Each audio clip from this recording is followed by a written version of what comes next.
My dear Indians, very good afternoon. This is Commander Sudhir at my YouTube channel Pulse Beat of India. I am a veteran of Indian Navy and today I am going to talk about the recent attack by a drone at Airforce station at Jammu. As people are talking about that, it was by drone, and various people, experts, they are discussing this particular thing on the news channels as well. And the same way it has been very widely covered at social media as well as in newspapers. I know the capabilities of India. I had been the part of government. I know the capabilities of Indian Armed Forces. So we have the capabilities, but this incident has happened. So I am also just offering so that it provides the confidence building measure among the public. The first of all, it could be a drone attack, but the LOC or international boundary from Jammu is quite far away. So, a normal drone cannot carry that payload or high explosive device to that area and then dropping it. It may happen that drone may come to a certain height and then launching a GPS based HED device, and it is guided by the GPS on Airforce station. But it was not a strike with precision, and it was not that going to cause any damage over there. It was at random, but certainly it was GPS guided because it has come to the Air Force station. Secondly, the likely possibility is that if it has been launched by drone, then again it was GPS guided. It could have not been GPS guided also, but it has been launched by the sleeper cell. And these sleeper cells, the terrorists, those are born in Indian territory, they have come very close to the Air Force station, and from there, in night, in the VRs, that they have launched these drones, and drones have dropped, and then drones have been retrieved. So that is the most crucial part of it. I'm sure the experts are there, and definitely they will be knowing what kind of a device it is there, because even after explosion it could be find out that whether it was the GPS guided and or it was not the GPS guided. But now the another possibility which is there in the modern warfare and the way drones have taken place and in robotics, that it could be a drifted munitions. Nowadays, the drifted munitions could be dropped either by the aeroplanes at a very high altitude. China has got certain planes which is at very high altitude, they fly, and from the Pakistan side or from the China side, they could enter into the Indian boundary at a very height for a short while, and by the time they are detected by radar, they could drop this munition, and this munition will again be the GPS guided. That is one probability.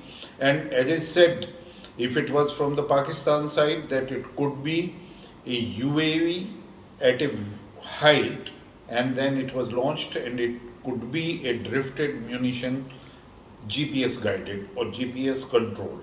So these are my assessments. But my dear friends, it is not only this. The UAV, unmanned air vehicles, have been in use right from 1990 onwards. All the defense forces, the capable defense forces are using them. India is also using them. Israel made or different made, and even now local made, indigenously made, that we are using, and not only the one force, all the three wings of, and even the Coast Guard is using unmanned air vehicles. The same way, the drones are also in use, and drones are being produced with different capabilities, and so is the capability with DRDO how to catch these drones. There are already the things in place. I would like to just make it to the notice of Indians that India had shown a capability for the killer satellite technology. What it was that India launched a weapon which destroyed its own satellite. It means we have got that capabilities. It could have been the guided laser weapons, guided energy weapons, or any other technique which has done. What I would like to say, the India is equally advanced as the other countries, and when we could show these capabilities of killer satellite, India joined the mixed band of only four countries have done this, and India was the fourth one. Other three countries were US, Russia, and China. So this is the technology input. But my dear friends, now India is also putting a lot of research and the future warfare. It is uncertainty that it will be having the future warfare commands which could be space based, but again there the drones and the robotics and even the nanotechnology in drones and robotics is going to play havoc. You might be knowing the nanotechnology, we could produce the drones which could be of the size of a mosquito, size of a makhi, and such smalls that you will not be able even to detect them. These could be used to inflict the biological warfare. It could be launched from the platform in the air, which you will not come to know. The same way robotics at war front in army or even air launched, even on water surface, below water surface, there are the all probabilities. And the cheaper cost of drones, the cheaper cost of robotics makes them very lucrative weapons in future. Rather than having an aircraft carrier, if you are having certain robots, drones, with the capabilities even on a small ship platform, it could create havoc against the navies. So we did, with this aim, why I am trying to explain this, the India is also at forefront, the research are going on, and we are also equipping ourselves with this lethal technology. As far as UAVs is concerned, drones are concerned, the most capable drone USA is operating Predator. And we have also placed an order, and shortly we are going to acquire this deadly weapon UAVs. Then India is equally capable if our border nations, Pakistan and China, if they are not deterring these attacks, if they are not having control on these kind of a thing, India is equally capable to launch such kind of a strike in future. So that confidence you have to have on our scientists, DRDOs, and the various technologies those are being acquisition from across the border. With that, we have to keep this in mind that as far as the integrated missile is concerned, the laser weapons, energy weapons are concerned, the nuclear weapons are concerned, and other killer satellite technology, and then equipping ourselves with the best drones, UAVs, those are carrying the lethal weapons. India is not far behind. So we are in secured hand, especially in last 7 years. India has done tremendous progress as far as the defense preparedness and capabilities are concerned.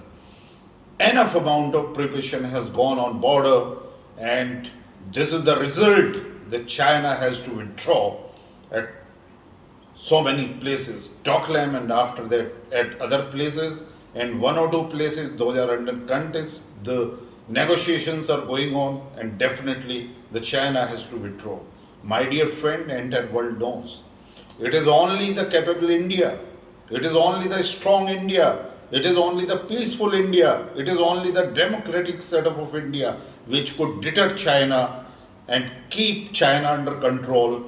USA knows, Russia knows, and the entire European countries know.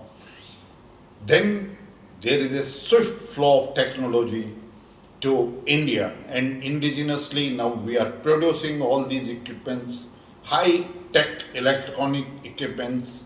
Those are needed for the guided missiles and this kind of in future warfare weapons, that is drones and robotics. And even these drones and robotics will be supported by artificial intelligence. Algorithm will be written over there. And now the most important element which I am going to bring in is, which is devastating and the future technology, that is the gene editing.